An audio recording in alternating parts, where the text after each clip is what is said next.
রাজবাড়ীর গোয়ালন্দে HIV AIDS সচেতনমূলক সভা অনুষ্ঠিত। রাজবাড়ী জেলা প্রতিনিধি আবুল হোসেনের প্রতিবেদন। রাজবাড়ীর গোয়ালন্দে বিভিন্ন স্টেকহোল্ডারদের জন্য এইচআইভি/এইডস সম্পর্কে সচেতনতা বৃদ্ধিতে একদিনের প্রশিক্ষণ অনুষ্ঠিত হয়েছে। 20 মে মঙ্গলবার সকাল 11টায় গণস্বাস্থ্য আয়োজনে দৌলতদিয়া পৌরসভা হলরুমে সচেতনমূলক সভা অনুষ্ঠিত হয়। দৌলতদিয়া গণস্বাস্থ্য কেন্দ্রের ব্যবস্থাপক মোহাম্মদ জুলফিকার আলীর সভাপতিত্বে সভায় প্রধান অতিথি হিসেবে উপস্থিত ছিলেন গোয়ালন্দ উপজেলার সমাজসেবা কর্মকর্তা মোহাম্মদ রুহুল আমিন। বিশেষ অতিথি হিসেবে উপস্থিত ছিলেন গণস্বাস্থ্য কেন্দ্রের সহকারী পরিচালক doctor Masajabin Chowdhury, Daulatdia model high স্কুলের প্রধান শিক্ষক মোহাম্মদ শহীদুল ইসলাম, আক্কাস আলী হাই স্কুলের প্রধান শিক্ষক মোহাম্মদ জাকির হোসেন, বীর মুক্তিযোদ্ধা ফকির আব্দুল জব্বার গার্লস হাই স্কুলের প্রধান শিক্ষক মোহাম্মদ মনির শেখ প্রমুখ। সচেতনতামূলক সভায় শিক্ষক, সাংবাদিক, শ্রমিক, এনজিও কর্মী, যৌনকর্মী অংশগ্রহণ করেন।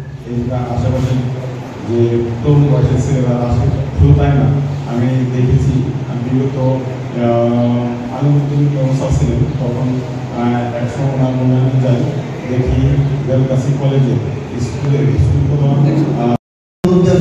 অবস্থা চরম ঝুঁকিপূর্ণ। তার কারণ দৌলতদিয়া দৌলতপুরিতে একজন এইচআইভি/এইডস রোগী আক্রান্ত রোগী আছে, যিনি এইচআইভি/এইডস প্রতিনিয়ত ছড়াচ্ছেন।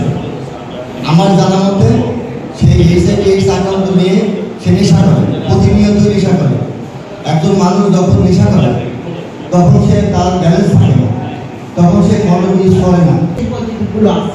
একজনের মাধ্যমে বিভিন্ন ছড়াই গেছে। আরেকটা কথা বললো রাজ্যে কিছু করার আগে যে একটা পজিটিভ কিন্তু আমরা অলরেডি জিনিস করতেছি, সে যে এখানে অনিরাপদ কন্ডোম ব্যবহার করতেছে না তার কোনো গ্যারান্টি আছে? কোনো গ্যারান্টি নেই। তাহলে যখন গ্যারান্টি নেই সে কিন্তু জনগণকে বসবাস করতেছে, তাহলে আমরা দীর্ঘদিন দুধ কলা যতই খাওয়াই কাজ হবে না। কিন্তু স্যার আপনারা যদি লক্ষ্য করেন আমাদের দিকে, তাহলে স্যার এই মেয়েটাকে যদি আমরা বের করে ব্যবস্থা করতে পারি তাহলে কিছু কত সচেতন কত অনুদান আসে, সেই অবস্থায় কিন্তু একটা মানুষের জীবনযাপন যেতে পারে, বাঁচতে পারে। স্যার স্যার আপনারা যদি আমাদের তোকে লক্ষ্য দিকে না নজর দেন তাহলে রাজবাড়ির গণপতি কিন্তু শেষ হয়ে যাবে। স্যার একজনের কাছ থেকে আলাদা হয়ে যাবে, আমাদের কথা ওরা বোঝে না। এবং যেমন জমিকারা কাজ করে আমি কাজ করি পাঠ করে মুক্তি মনে করে ওরা এখান থেকে এখান থেকে করে দেয়। স্যার আপনার কাছে আমাদের দীর্ঘ অনুরোধ যে আপনি আমাদের বর্তমান যে পেশেন্টরা আছে এইচআইভি পজিটিভটা তার দিকে একটু আপনারা একটু বসেন, আমাদের নিয়ে একটু বসেন, তার একটা ব্যবস্থা আমরা করে দিই। সে যেন জীবনের মধ্যে কদিন অ্যান্টি ট্যাবলেট খাইলে স্যার কিছুদিন সুস্থ থাকবে, কত বাঁচবে না, কত মারা যাবে। এই ট্যাবলেটটা নিয়ন্ত্রণ থাকে। এখন কিন্তু তার অবস্থা কিন্তু সিজনগুলো ধরা পড়ছে, তার পাশে এখানে আসছে জ্বর আসতেছে, কাজ হবে না, কারণ এইচআইভি পজিটিভ। তো স্যার আমার মনে হয় আমাদের ভিতরে যদি আপনারা যদি একটু পরিচর্যা নিয়ে একটু মাইকিং করে দেন তাহলে গণস্বাস্থ্য পক্ষে অনেকটা ভালো হবে। তারা এই ডাইরেক্ট এই কাজগুলোই করে, আমরা তার সব পাশে রাখতে পারবো।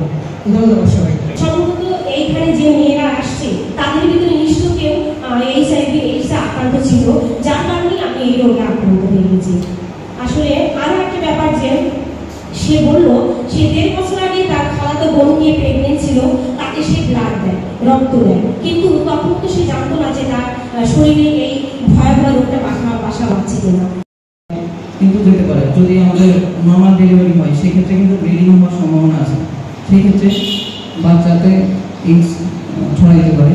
এরপর মায়ের দুধের মাধ্যমে কিছু সিরিঞ্জের ছবি আছে যেটা আসলে বলছি যে আসলে সিরিঞ্জের মাধ্যমে ছড়াই যদি আমরা এক ব্যক্তি ব্যবহার করা সিরিঞ্জ আরেকজন ব্যবহার করি। এই ছবিতে দেখা আছে যে আসলে খাবার ভাগাভাগি করে খাই বা একই বাসনে খাবার দাবার ভাগাভাগি করে খাই, সেক্ষেত্রে এইডস সংক্রমণের ঝুঁকি থাকে না, সেক্ষেত্রে আমরা খেতে পারবো। এরপর আক্রান্ত ব্যক্তির সাথে যদি আমরা কম মতো একজন সুস্থ ব্যক্তিও কিন্তু সেটা ব্যবহার করতে পারবে, করলে সেক্ষেত্রে সংক্রমণ হবে না বা মশা বা পোকা কামড়ে। যেহেতু আমরা ইতিপূর্বে বলেছি যে এই শুধু মানুষের শরীরে থাকে।